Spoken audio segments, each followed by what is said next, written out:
Cool. Hi, I am live. So, anyway, I wanted to be one of those pre-poll girlies today. Again, I still only have the Places Oracle and the 8-bit Fantasy Tarot deck physical. This is going to be a shorter video. Regardless of where I am, at 25 minutes, I'm closing it down. So be it mid sentence, as soon as I see runtime 25:00, it's over. Hopefully, we're done before then.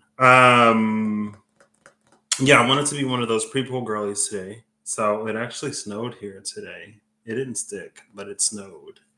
And it's interesting because before I came, it was this whole like conversation question mark about whether or not it snows here. And I was like, I know it gets cold and I know it can snow, but I don't think it snows often. And it did today. Again, it didn't stick, but I woke up and it was snowy and it was a very much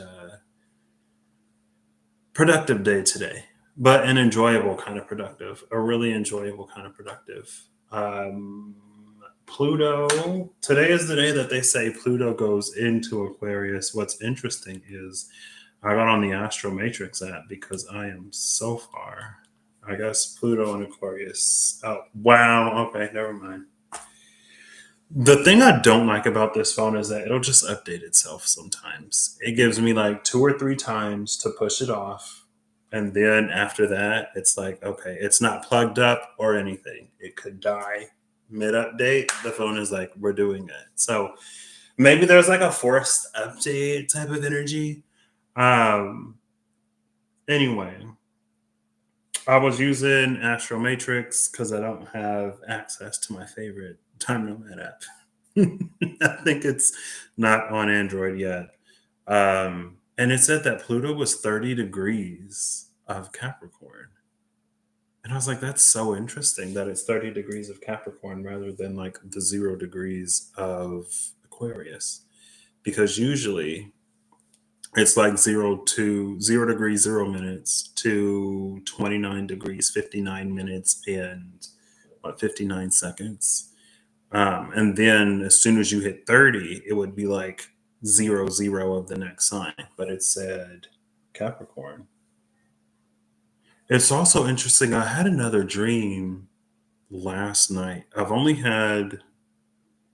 had a dream last night that there was a collaboration between YouTubers. And I was like, oh my gosh, my faves. Um, but then upon waking up, I realized that it was the same person. And that's only ever happened in a dream one other time, um, which was interesting. Because what ended up, anyway, the context of the dream aside, there were 2 people. And I was like, oh, I know both of these people. But then after I wake up, I'm like, wait, they were the same person.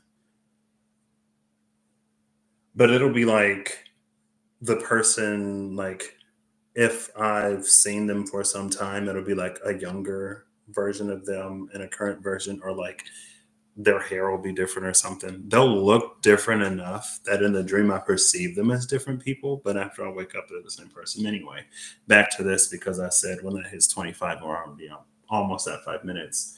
The place that came out, interestingly enough, is the title card. And this was supposed to be like as Pluto is leaving Capricorn, what's the situation environment? The title card says moonlit ruins, desert stars, ocean's depths near and far, cards as doors to lands unseen, mystic mountains, valleys green. Each card unfolds a tale untold of sacred places in bold. In every image, wisdom speaks, guiding seekers to the peaks. My phone is still updating, which is fine. I feel like, oh, it's because. Give me 1 second. I feel like this is a little dark. Ooh! I feel like it's a little dark in here. I mean, also, it's later in the evening. So, there's no, like, sunlight coming in through the class. I'm back. So yeah, it was just interesting that like day one of um, Pluto being in Aquarius, and it snows in London, which answers the question before I came. And it's interesting too because I had a conversation with somebody yesterday. Yesterday was such an interesting day. Maybe it is a little bit. You know what I've noticed? There is a little bit of a forcing energy, but not necessarily like not forcing in a bad way. Because yesterday some things were forced, and it ended up working out fine. Um, and in a way that they honestly it may have never transpired naturally. Um, so, but again, it ended up working out really well. But then I was telling somebody how I saw an article that said it was supposed to snow today. And they're like, well, it always says that it's supposed to snow, but it never does. And today it did. We just had the full moon Taurus. Interestingly enough, it happened a few degrees away from my moon, like 4 degrees away. And I don't know. Personally, I feel like it was just like a day like any other day. But anyway, so back to this the title card. This is the state of Capricorn as Pluto has left. And we get the Five of Swords upright and the Ten of Swords in reverse, which is interesting. Now, the Five of Swords, 5, 6, 7, is the first decan of Aquarius. The Ten of Swords is the third decan of Gemini. The bottom of the deck is the Knight of Cups. My phone just finished updating. Oof. Okay. All right. And now it's on the floor. I was picking up the deck and the top card revealed itself. I have it sitting bottom faced up, and it's the Tower. And then it slipped onto the laptop and it continued to slip and it fell onto the floor. So let's pick that up. Oh, great. Anyway, I hope that Pluto and Aquarius is everything that the collective wants for it to be, desires it to be, and needs for it to be. Personally, I don't know. As a fixed moon and rising, I'm kind of excited. Just like when Uranus moved into Taurus. Bottom of the deck is the Knight of Cups, who we've been seeing as this deliverer of sacred waters and rejuvenator, restorer of sacred pools, deliverer of sacred waters for the purpose of restoring these sacred pools. But now, with the Tower here at the top of the deck, this feels like rejection, like a organ transplant rejection, or something like that. Like something comes into the body and the body rejects it.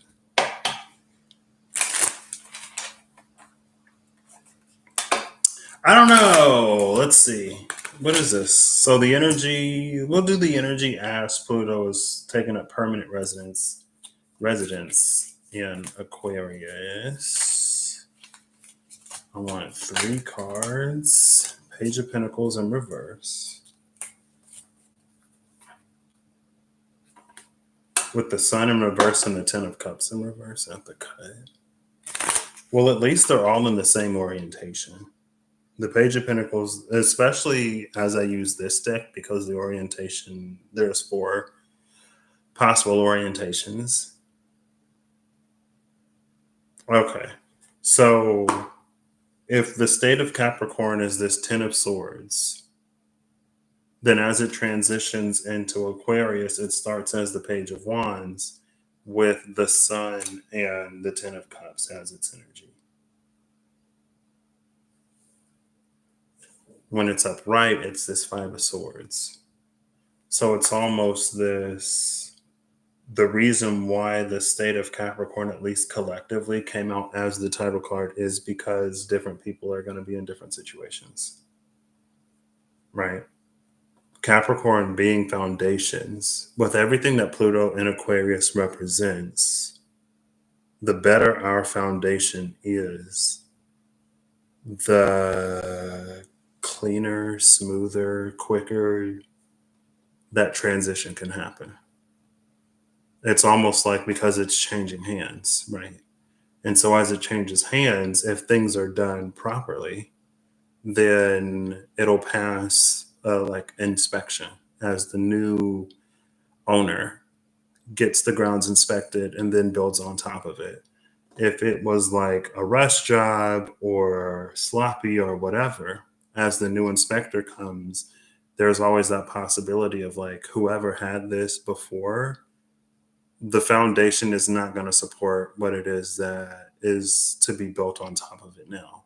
So before they can even start like building the new stuff in Pluto and Aquarius, you would still have to go back and clean up whatever wasn't cleaned up from Pluto and Capricorn.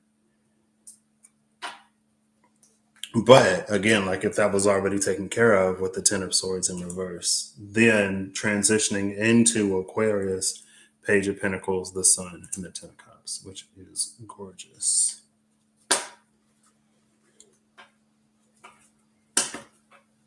Ten of Cups, Ten of Pentacles at the cut. Again, this is the orientation the Ten of Swords is in. That's the first we're seeing the Ten of Pentacles. The Five of Swords is upright. Okay, so two more. If like I'm getting these clumps that come out face down, I'm only taking what comes out face up. I got 13 minutes. There was something else. I was the Six of Pentacles came out upright. I think that's all I'm gonna do. I'm gonna do this kind of like I did the last one. The Page of Swords is gonna lead to a place. The Six of Pentacles is gonna lead to a place. Now, what's interesting is before Capricorn season concluded, like as we're leaving Capricorn season, the Five of Swords is upright above the Ten of Swords in reverse. But immediately after, as it's transitioning into Pluto and Aquarius at this 30th degree, apparently. Oh, I can show you now. My phone has completed its update. It'll just like... that's funny. So I ended up going, I didn't plan on going into the office today. Kirsty, hey, how you doing? I didn't plan on going into the office today, but I did. But at the office on the ground level, there's like a coffee bar and you can get hot chocolate. But after 3 p.m., they turn on the tap. And like if I'm there, I always get a drink before I leave. And I left at 2:40 today. And I sent my friend a message. I was like, I left before the tap opened. And then he said, it's okay. You're not an alcoholic. I was like, fair, I guess. But also, the cider is pretty good, honestly. See, look at this. If I go to the chart for today, current planets, Pluto, 30 degrees, 0 minutes, Capricorn. You see that? I was like, what? Also, like, Neptune is retrograde, Jupiter is retrograde. I'm so, like, out of touch with astrology now. Like, I used to be on top of it. Like, if anything was retrograding or whatever, I opened the app, I was like, oh my gosh. I did hear that Saturn recently went direct. The rainforest, tropical ecosystem, life thrives at the bottom of the deck. But yeah, so before, and then after, immediately after, the Page of Pentacles is in reverse and the Six of Pentacles is upright. So it's like those two paths, like, it's like they went in and then like did one of those.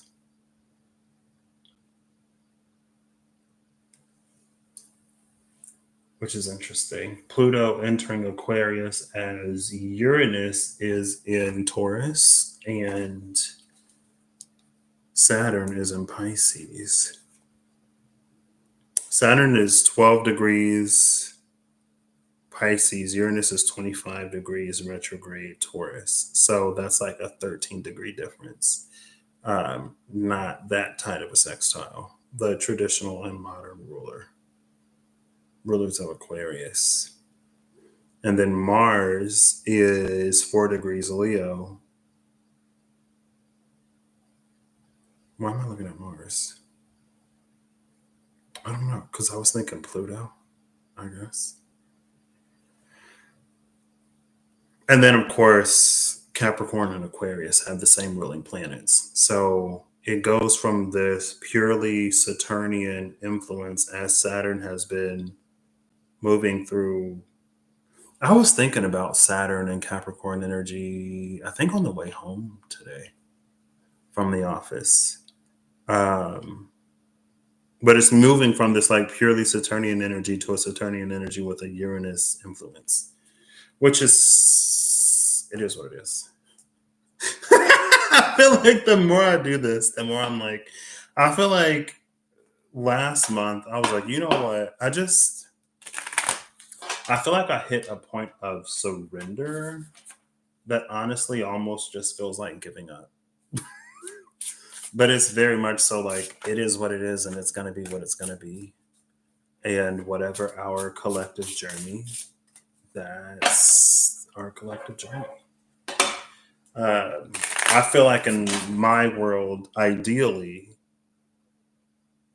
like as Pluto finished its tenure in Capricorn officially, like anything and everything Capricorn should be like perfect, pristine, again, like ready to go for when Pluto enters Aquarius. So you can like start building. It's like, okay, the foundation is good. Like now we can start like putting up the scaffolding and we can get all of this in here and build. And we are where we are. And it is what it is. Again, I just hope it's like everything that the collective wants it to be, because I feel like, especially back when I was more into astrology YouTube and like listened to more or watched or followed more astrologers, like there were so many transits that were supposed to be like really good or whatever. But then it's like, as the transit is happening, it's not at all. It's like the collective experience doesn't seem to align with what was forecast. Because at the end of the day, free will, choice, and people are going to be people. Planetary energies, in my opinion, as far as I know, are so immensely vast that you can have any kind of experience on any transit. Literally. Because, yeah, anyway, let me just. I have 7 minutes. Cool. But yeah. Yes, I don't know. It was so like yesterday was so sinky into today and even within itself yesterday. Like I have a conversation and immediately it's like boom, synchronicity. And I'm like, okay. Cool. Ooh, okay, we get 2 cards. We get the workplace. Oh my gosh, LOL. Maybe maybe we won't take these. Because that's like what I was just talking about.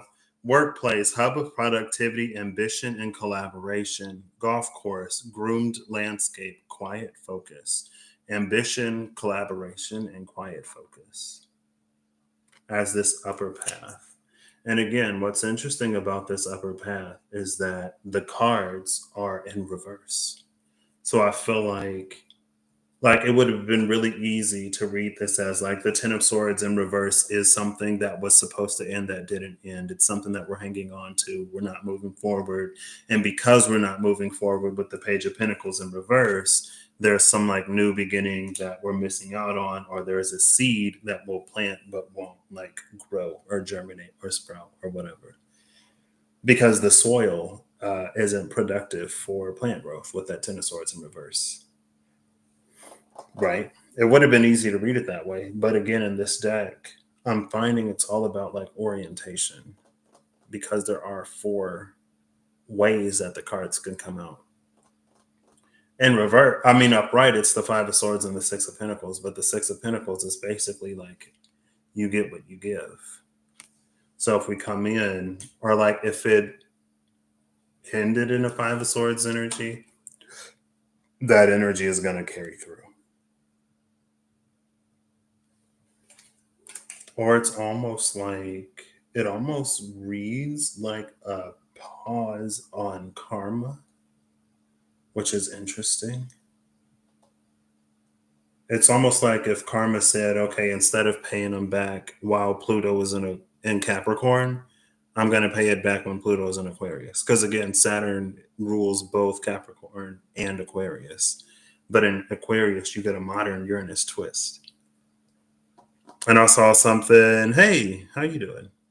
I saw something earlier today about like there was data that scientists got from Voyager 2, I think's pass around Uranus decades ago, that they're like kind of sort of still interpreting, or they re-examined it in like some new revelation about how weird Uranus is like come out.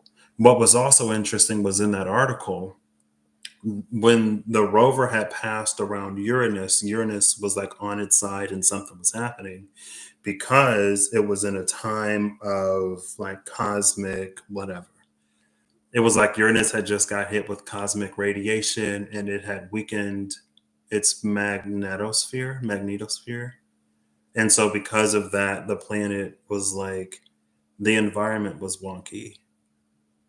But that was like, that weird window is the window of time that the probe was visiting Uranus, that we're basing all of our scientific whatever of Uranus on. And Uranus is a planet that can't be seen with the naked eye. So because of that, there's almost this like, maybe Pluto, Neptune, Uranus, because we can't see them with the naked eye, we have to go a little bit more on like inferences and how they like affect things. But again, the observation happened at such a weird period of time that that's not necessarily true of what Uranus like is standardly or on a day to day, but that's what we base everything off of. And it was just like, oh, like that's time and such an interesting, and that kind of sort of came out recently. It was some like right time, or it was like right person, wrong time type energy. All right, what about this other place? The Six of Pentacles place. I also love the workplace and the golf course, because it almost like there's a flow between them. After work, you go golfing with your colleagues, somebody. I mean, I have at least one friend, I think two friends actually, who do that. Sometimes they'll go golfing with their coworkers after work and like drink beers and do that kind of stuff. I have like a minute and 10 seconds. It may not come out. You know what? I'll give it 3, 2. I'm going to pull the top card. 1 and the bottom card. 2 cards. The vineyard and the mountains. Sun-kissed vines so hot they'll melt your winesicle. Growth and cultivation, nature's monuments, enduring challenges. So growth, cultivation, and enduring challenges on this other one. Again, but it was that energy of, if Pluto is in an energy of the Five of Swords as it's exiting Capricorn, it's going to keep that same energy as it goes into Aquarius. They're both Saturn ruled. You just add Uranus to one of them. But there's, I guess, at least not a promise, but a hope that now out of these challenges, something can grow or something will grow because of Uranus. But again, it's like if the foundation is already good, if the challenges are taken care of, you can just build. And that's 25. So I'll see you later. Bye.